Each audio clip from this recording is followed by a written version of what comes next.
Mais je m'attendais tellement pas à ce que ce soit une petite folie, c'est époustouflant.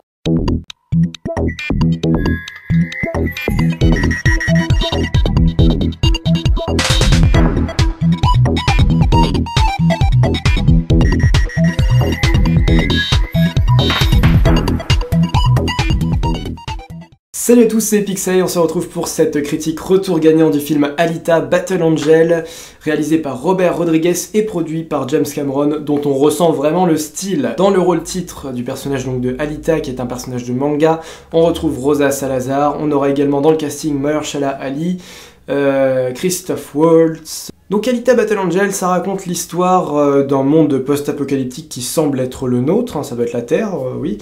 Au 26e siècle, il y a d'ailleurs un petit jeu d'effets spécial avec la 20th Century Fox autour du 20e et du 26e siècle au début, qui était assez pas mal, je trouve.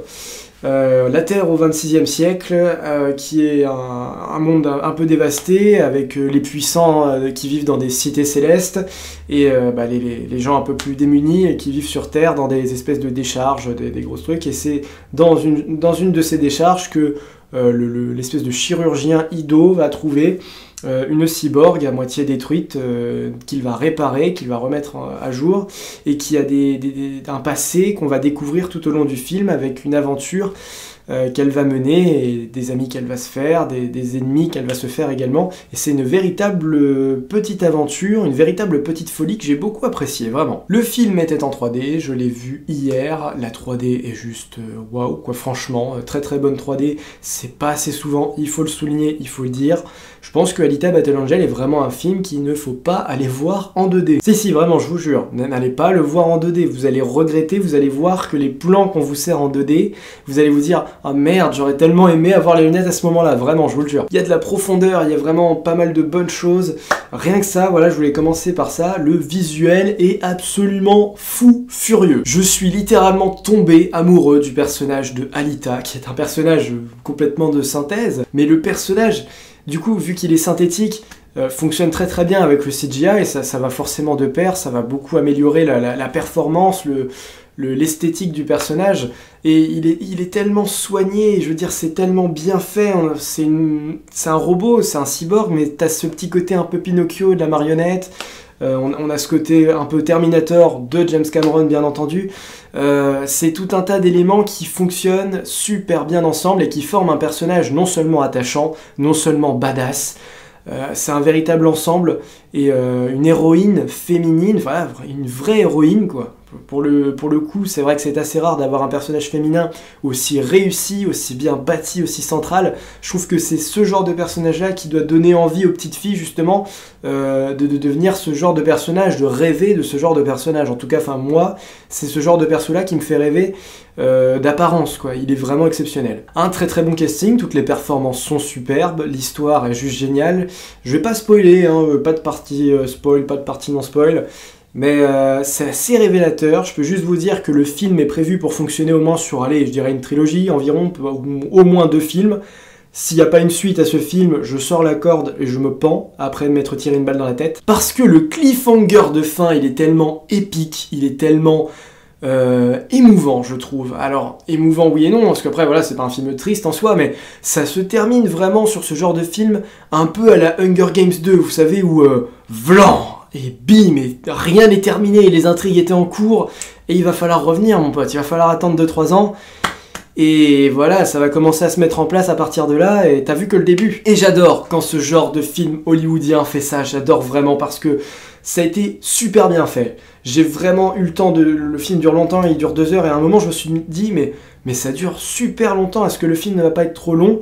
Et j'ai compris à la fin pourquoi il était si long, pourquoi il insistait autant sur les développements, sur les dialogues des personnages, sur plein de quêtes annexes, on va dire, sur plein de personnages pas forcément centraux.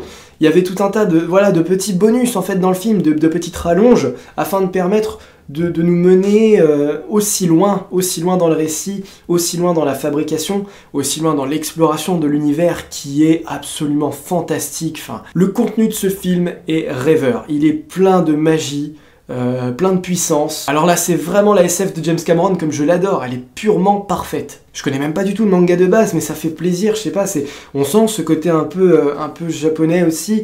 Et oui, à choisir entre ça et Nicky Larson, quand même, bon, ouais, Alita quand même en premier, vous voyez. Il y a des choses à comprendre aussi un petit peu de ce film, alors je trouve que les axes principaux, en fait, sont pas balancés directement. Ce qu'on essaye un petit peu de vous montrer ou de vous faire assimiler, c'est pas balancé directement, mais bien sûr, il va y avoir des êtres humains non cybernétisés, et des êtres de synthèse, et certains d'entre eux vont être amenés à se fréquenter de façon amoureuse. Il y a toute cette idée de la différence, de la compatibilité, même si elle n'est jamais vraiment questionnée dans le film, on se la pose nous-mêmes, la question, on se demande, on se dit, moi je me posais des questions, je sais, comment ils font, est-ce qu'ils peuvent faire l'amour par exemple, est-ce qu'ils peuvent vraiment être ensemble, est-ce que les autres personnes voient ça comme est-ce qu'il y a une espèce de racisme? Au début j'ai pensé ça avec certains personnages, de me dire bah oui, il va y avoir des gens robots qui vont trouver que les humains non cybernétisés, c'est de la merde, c'est des moins que rien, et vice versa. Il y a toujours ce support monde post-apocalyptique, mais j'ai l'impression que